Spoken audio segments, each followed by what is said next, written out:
Mesdames et messieurs, bonsoir, bienvenue à la chronique du soir. C'est avec notre consultant politique Agapit Napoléon Maforican. Bonsoir à vous. Bonsoir Omiad, bonsoir à tous nos téléspectateurs. Voilà, vous êtes expert électoral par ailleurs. La tribune réservée donc au décryptage des faits marquants de l'actualité nationale. On s'en souvient encore. Il y a un an très exactement, on a procédé donc au toilettage de la loi fondamentale du Bénin, ce qui a donné lieu à quelques amendements comme par exemple la discrimination positive, l'institution donc du parrainage. C'est un bon souvenir, Agapit Napoléon Maforican. Je pense que d'abord le parrainage n'a pas été institué. Ah oui, au niveau de la Constitution. Au niveau de la Constitution, après, voilà. De toute façon, c'est un très bon, c'est un grand souvenir dans la mesure où, enfin, est-ce que c'est le souvenir qui est bon ou bien c'est l'acte? Parce que c'était enfin arrivé.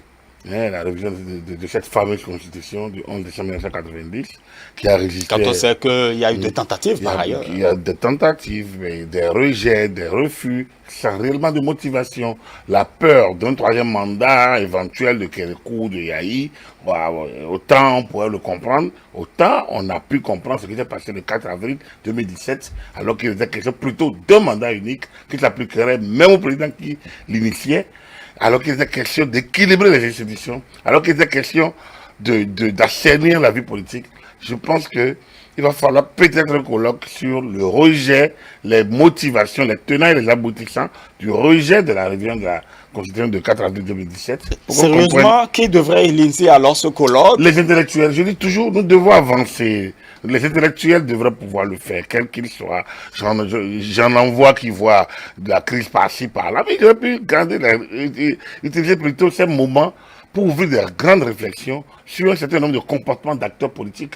Parce que les gens, parfois, ils réagissent sur d'où nous sommes tombés, ils ne voient pas où on a trébuché. 4 avril 2017, qu'est-ce qui a pu se passer? C'est une question. Donc à répondre, personne ne répond à ça. Donc, 31 octobre au 1er novembre 2019 devient alors une date importante. C'est une date historique que les députés ont posée et qui aujourd'hui, comme je l'ai dit, cette date va nous projeter dans un beau processus faire le développement durable. Dans cette souvenance, dans ce processus que nous sommes actuellement. Dans cette souvenance, certains ont estimé que, voilà, on se souvient de cette date quand les députés ont procédé en catimini à la révision de la Constitution. C'est leur lecture, vous savez, le Dahomey quartier latin, fait avec plein d'intello, intellectualisme, fait de mesquinerie.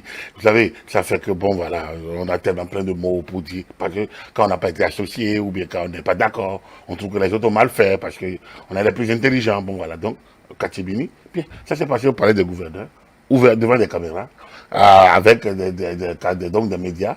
Alors, Katibini, il va falloir qu'on retourne au dictionnaire pour voir ce qu'on appelle Katimini et qu'on puisse comparer avec ce qui est passé le 31 octobre au 1er novembre 2019. On va voir qui est en train de faire un très mauvais usage d'un mot français. Et peut-être que les enfants de collège ou peut-être du CM2 pourraient les relever un peu. Ouais. Voilà, vous parliez justement de ce rejet du 4 avril 2017. D'aucuns pensent que, justement, puisque le chef de l'État, puisque justement ces députés qui sont favorables quand même aux actions du président Patrice Talon, lorsqu'ils ont cette possibilité donc de toiletter donc la loi fondamentale du Bénin, ils pouvaient mettre donc dans notre constitution le mandat unique. Pourquoi ne l'ont pas-ils fait? Et pourquoi devront-ils le faire? Ils auraient contrôlé ainsi ce qui s'est passé le 4 avril 2017. Le chef d'État a dit qu'il prend acte. Il voulait faire mieux. Il n'a pas été compris. S'il le faisait, ça veut dire que c'est là qu'on aurait pu parler donc de Katibini. C'est là qu'on aurait dû qu'on parlerait. C'est pour ça qu'il dit il y a un problème de lexique, un problème de compréhension, un problème de français peut-être sur lequel il va falloir peut-être également ouvrir un autre colloque parce qu'il va falloir ouvrir déjà même maintenant. Donc, non, il n'y a pas besoin de mettre. Ils ont dit non. Le peuple a dit non. Et donc, alors, le chef d'État en a pris acte, est passé à autre chose. Et donc, la révision de 2019, ça ne veut pas besoin. Pourquoi? La question que je me pose, ceux qui demandent ça étaient où le 4 avril 2019? Voilà toute la question de 2017. Voilà toute la question. Mais on ne peut pas, nul ne peut se prévaloir de sa propre turpitude. On ne peut pas faire porter aux autres ses propres incohérences, ses errements. C'est irresponsabilité. On ne peut pas le faire comprendre comme ça. Donc, pourquoi il leur demande? Les autres ont eu l'occasion. Le chef d'État a fait campagne sur le mandat unique, a eu l'occasion de l'expérimenter, a fait une constitution. L'histoire le retiendra. Par contre, l'histoire retiendra ceux-là qui sont incapables de défendre leur position, qui sont incapables d'assumer, et qui aujourd'hui demandent au chef de l'État de tenir parole. C'est quelle parole? Il n'y a pas meilleure parole que celle de la Constitution, que celle du peuple. Et donc, ça a été rejeté. Le chef d'État est passé à autre chose. Et donc, la réunion du 1er novembre 2019 tient compte de ce qui était passé le 4 avril 2017. Très bien. Alors, on va maintenant aborder cette question. Vous savez, depuis on pourrait dire, hein, depuis quelques temps, on s'en sait un peu plus sur la position du Bloc républicain par rapport à Patrice Talon. Le Bloc républicain, d'ailleurs, qui a rejoint Moël Bénin pour le choix de Patrice Talon comme candidat. D'aucuns, ou du moins certains acteurs politiques, trouvent que le choix de Patrice Talon pourrait remettre en cause la réforme du système partisan parce que Patrice Talon, jusqu'à la date d'aujourd'hui, on n'a pas la garantie qu'il soit membre d'un parti politique alors que la réforme du système partisan voudrait que les partis politiques soient au cœur de l'animation politique, soient au cœur de la désignation, donc au sommet de l'État. Je pense qu'il y a confusion. Il y a une grosse confusion qu'il faut relever. Et comme je dis toujours, nous parlons français. Et il faudrait qu'on n'embrouille pas. La réforme du système partisan a remis les partis au cœur du système. La preuve, nos élections, les histoires d'alliances circonstancielles, les histoires issues de ça, c'est terminé. Au niveau des communes aujourd'hui, c'est des partis qui ont une représentativité nationale, qui ont des élus. C'est ça la réforme du système partisan. On a déjà l'impression que les gens veulent tout coller. L'élection présidentielle n'est pas une élection du parti. Ce n'est pas une élection d'appareil. C'est une élection qui met en face des individus, des personnalités, mais qui doit aller convaincre des élus qui, eux, proviennent des partis politiques. C'est une ouverture. C'est une ouverture. Donc, dans un parti politique, les gens sont en mesure de dire, vu nos idéaux, nous sommes plutôt d'accord de faire porter ce mandat par telle personnalité. Mais là n'est pas le problème. Je pense que là, il faut comprendre la situation d'aujourd'hui. Oui. Hein? Là, il faut comprendre la situation d'aujourd'hui, c'est qu'il faut remonter au début de l'histoire.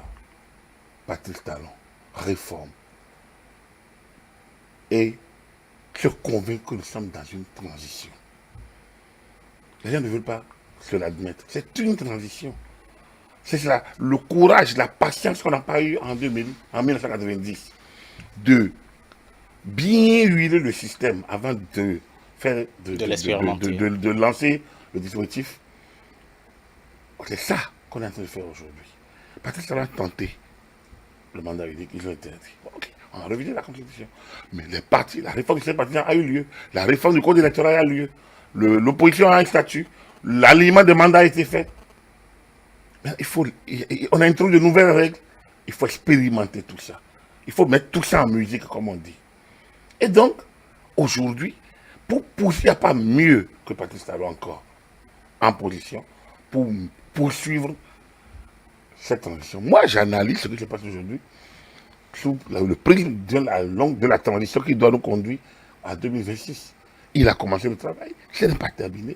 On doit continuer d'expérimenter un certain nombre de choses. Cette année, on expérimente le parrainage. On expérimentera le colistier, le duo présidentiel. Oui. Donc, c'est déjà ça. Et on va expérimenter, on va nous obliger, nous amener vers l'alignement des mandats en 2026. C'est de ça qu'il s'agit. Et donc, pour ce faire, celui qui est déjà au travail, qui continue le job, pendant que les partis travaillent à se renforcer, à s'ancrer dans... Regardez l'UP travaille à s'ancrer dans les localités, à mettre en place son administration, les instances décentralisées. C'est cela. Et donc, quand vous voyez ça, quand on dit que la réforme du système partisan est un échec, au moment où les partis politiques reçoivent le financement, au moment où l'opposition, son statut est en train d'être mis en place, au moment où les élus qui doivent parrainer proviennent des partis politiques, au moment où on a terminé avec la tricherie des alliances, comment on peut dire que la réforme du système partisan est un échec? En tout cas, ils veulent que Patrice Talon soit membre d'un parti politique qui se réclame de ses actions d'ailleurs. Parce qu'il lise mal, parce qu'il lise mal les tests il va falloir aller leur apprendre à faire une bonne lecture des textes. La Constitution révisée date déjà d'un an. Ils auraient dû la lire, la comprendre, ou se la faire expliquer. Hein? Et donc, ça leur aurait permis de mieux comprendre que l'élection présidentielle n'est pas une élection de partis politiques. Les partis politiques peuvent ne pas désigner un candidat en leur sein. Il suffit au candidat d'avoir les 10% de parrainage possible qu'on peut avoir. Donc, 16 parrainages sur 160 possibles et il est candidat. Voilà l'option faite par la Constitution et notamment le code électoral qui a suivi. Donc, vu ainsi, je ne vois pas où est le problème. Donc, maintenant, c'est dans leur tête que tout ça se dit.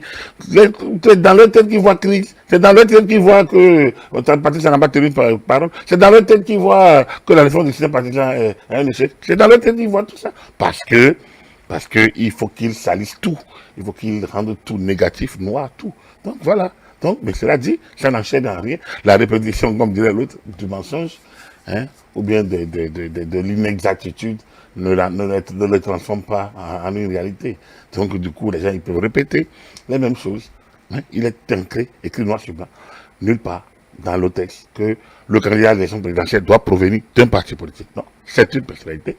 Il y a des conditions, et notamment celui de parrainage de 10% de total des élus, maires et députés. Voilà ce qui est clair. Donc c'est sur ça qu'il faut aller travailler et non aller chercher ce qui n'existe pas nulle part. Voilà. Très bien. On va finir, Agapit Napoléon Mafaurikan, par la Côte d'Ivoire. Les élections ont eu lieu, contrairement à ce qu'avait souhaité Guillaume Soro, qui disait justement, et qui l'a martelé plusieurs fois, qu'il n'y aura pas élection, puisqu'il l'a dit, en tout cas il avait dit, les élections ont eu lieu avec quand même un faible taux de participation. Les mêmes causes produisent la même chose, dès qu'il y a tension, dès que les gens créent des situations d'insécurité, dès que les gens créent des situations de menaces à l'ordre public, à la sécurité des électeurs, c'est tout à fait normal qu'il n'y ait pas une affluence. Après, ce qui se passe en Côte d'Ivoire, c'est la réalité des Ivoiriens. Il faut qu'ils s'en tirent les conséquences pour leur avenir. Je ne pense pas que rien de dramatique ne s'y passe. Il se passe que dans une histoire, dans un processus, dans une croissance, il y a des moments de crise. C'en est une. Espérons qu'ils en sortent. D'aucuns voudraient quand même, Simone Gbagbo par exemple, donc la femme de l'épouse de l'ancien président, Laurent Gbagbo, estime qu'on devrait passer à un gouvernement de transition pour quand même calmer les choses, parce qu'il y a des violences qui surgissent après l'élection. Ils verront bien. Les acteurs politiques ivoiriens, ils verront. Le président Ouattara verra bien comment faire pour amener la paix.